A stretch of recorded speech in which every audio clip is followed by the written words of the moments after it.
I'm going to tell you something that's going to make you uncomfortable. The reason people don't respect you has nothing to do with what you say. I've watched people for over a century, and I've learned that respect isn't earned through words. It's earned through something most people never figure out. My name is Harold, and I'm going to share something I learned 60 years ago that changed everything. But first, I need to tell you about a man who taught me this lesson. His name was Samuel, and he barely spoke a word. I met Samuel in 1963. I was working at a factory. Samuel worked there too. He was about 50 at the time.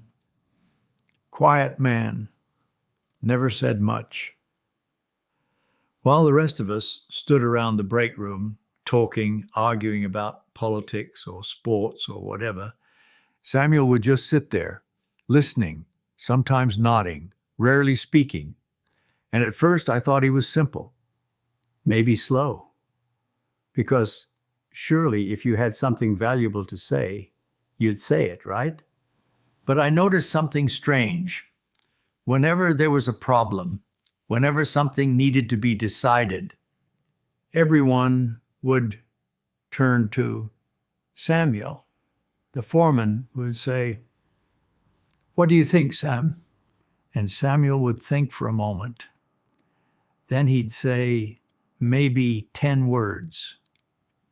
And those 10 words would solve the problem. Everyone would nod. That's what we'll do. And that was it.